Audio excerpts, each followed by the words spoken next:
Jumpa kembali di sharing firman. Tema sharing firman hari ini adalah tantangan dari sebuah kebenaran. Apa itu kebenaran? Kebenaran adalah sebuah kata yang sering diperdebatkan dan dapat berujung pada konflik. Apakah kebenaran itu bersifat absolut atau relatif?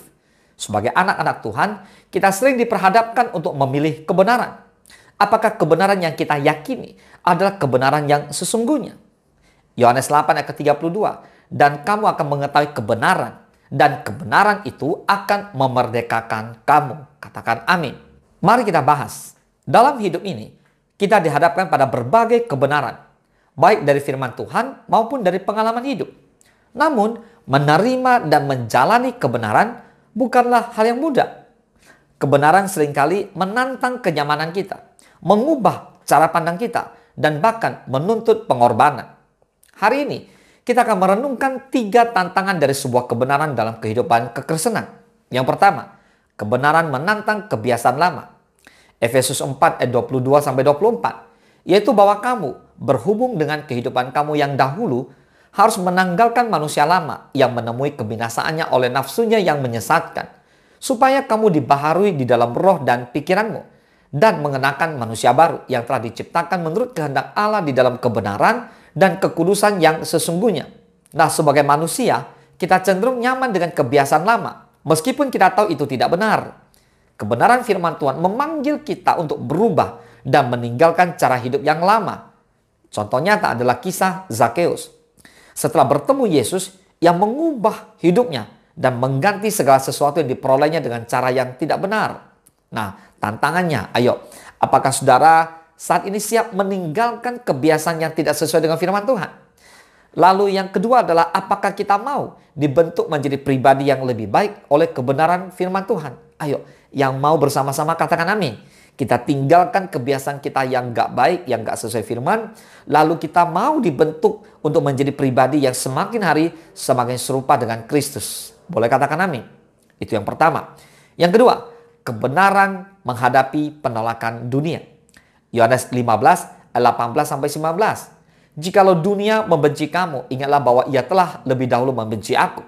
Sekiranya kamu dari dunia, tentulah dunia mengasihi kamu sebagai miliknya. Tetapi karena kamu bukan dari dunia, melainkan aku telah memilih kamu dari dunia. Sebab itulah dunia membenci kamu. Bapak Ibu semua, ketika kita memegang teguh kebenaran firman Tuhan, kita mungkin akan menghadapi penolakan. Ya, dunia lebih suka kompromi daripada kebenaran. Contohnya Daniel tetap berdoa kepada Tuhan meskipun ada ancaman hukuman mati. Ayo kita lihat tantangannya. Apakah saudara saat ini siap tetap berpegang pada kebenaran meskipun ada tekanan dari lingkungan? Yang siap katakan amin. Lalu yang kedua, apakah kita siap menerima konsekuensi dari mempertahankan iman kita? Katakan amin.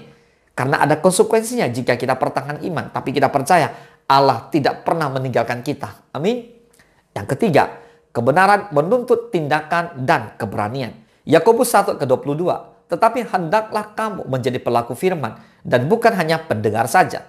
Sebab jika tidak demikian, kamu menipu diri sendiri. Saudara, mengetahui kebenaran tidak cukup. Kita harus berani hidup di dalamnya. Yesus mengajarkan tentang kasih, pengampunan, dan pelayanan. Tetapi tanpa tindakan nyata, iman kita menjadi sia-sia. Nah, tantangannya, apakah saudara saat ini siap mendengar kebenaran tanpa menghidupinya?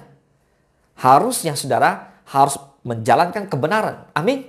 Jadi bukan sekedar mendengar, tapi melakukan kebenaran dan menghidupinya. Amin.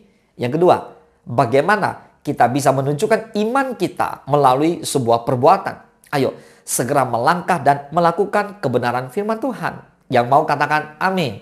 Nah, kesimpulannya, kebenaran Tuhan adalah sesuatu yang memerdekakan, tetapi juga menantang. Kebenaran menuntut kita untuk meninggalkan kebiasaan lama, menghadapi penolakan dunia, dan berani bertindak. Mari saudara, kita berkomitmen bersama-sama untuk hidup dalam kebenaran. Karena di dalamnya ada kebebasan sejati. Boleh katakan amin. Tuhan Yesus memberkati.